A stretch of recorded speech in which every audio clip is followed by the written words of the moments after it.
How do you feel that? Sad, Why? because I remember what I went through. Everything playing back in my mind.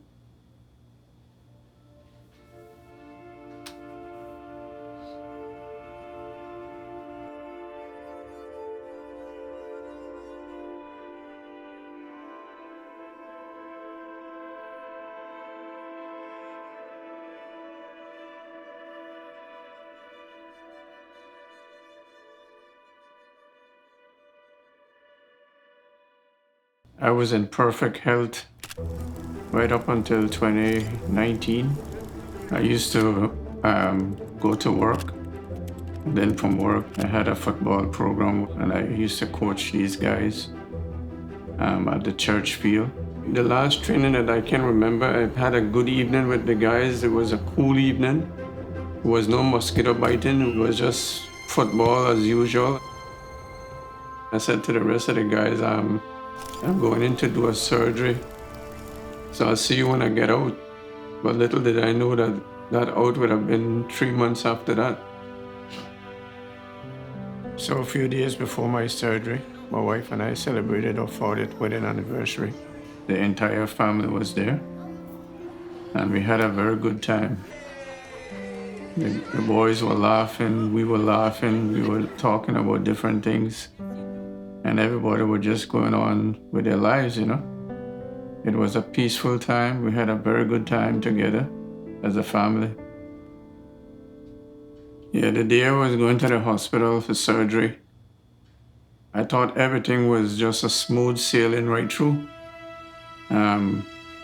So I didn't feel any pain or anything like that because I remember after the surgery, I came out and I was laughing and making jokes, you know. And then I started to feel a difference right away. And I said to my wife, I said, I'm not feeling too well. And that's when I think they had called back the doctor. On the third day, I understand because I didn't know that they had to rush me back in to do emergency surgery. And then from there, I didn't know anything about it.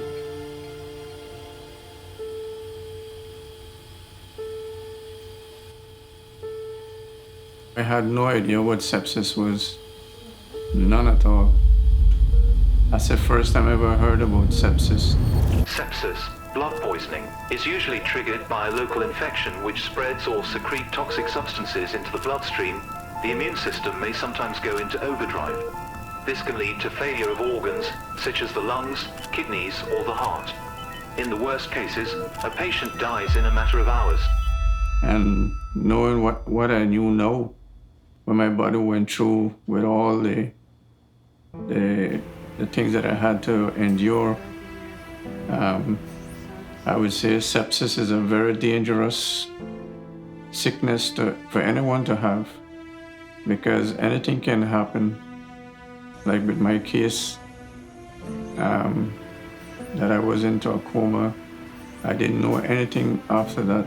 When I finally woke up out of coma, I started to see my wife and I see my children, and that was the happiest time of my life to see them because it was a long journey for me.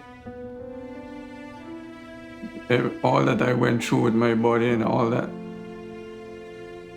So I said, well, God has been good to me. Give me a second chance. Every time my wife would come to the hospital to look for me, I would say to her, when am I going home? When am I going home?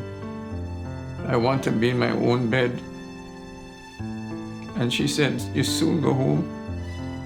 And it felt like it was taking forever to get home. Well, I don't know about the turning point, but I wanted to get home so bad. And all kind of things that were hooked up to me, I just wanted them things to come off because I was just tired of being in there and on my back. When my son came, I said to him, I can't walk. And he said to me, Daddy, don't worry about it. He said, you can walk. He said, it's just that you'll take some time to walk because of the length of time you've been in the hospital on your back. And I said, well, that's true. I said, but I still can't move my legs.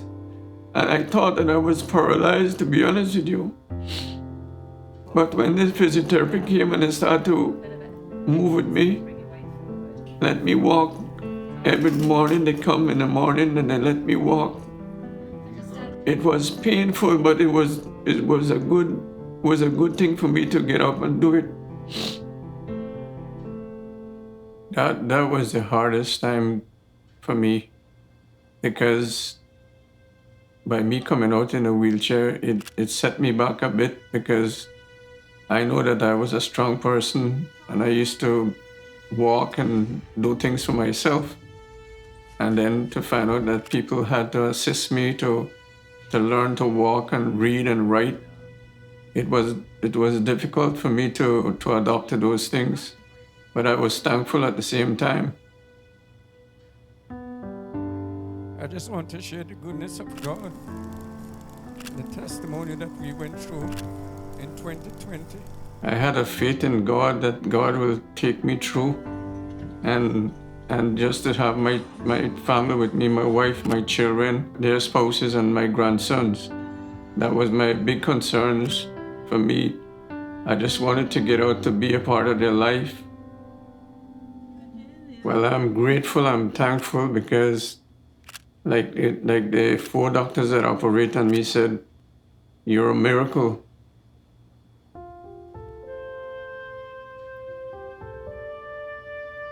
And I am going back at the field to be with the guys, to train them and to help in any way I can.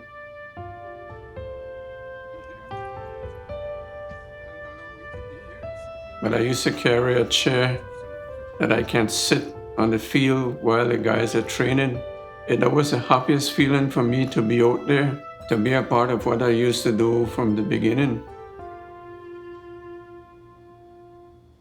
You need to get a checkup, and once the doctor says, you have to listen to them and do as they ask you, because they know what they're talking about. Because like I said before, plenty of people do not know what sepsis is.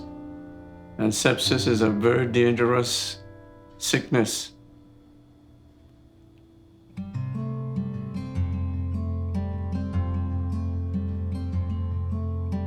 The nurses and the doctors and the support of your family, that is very important, that you have a good relationship with your families.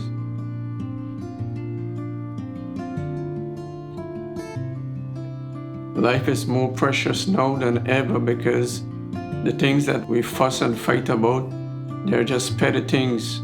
Life just keep on moving on. So we have to move on with it, because if we don't, we get left behind.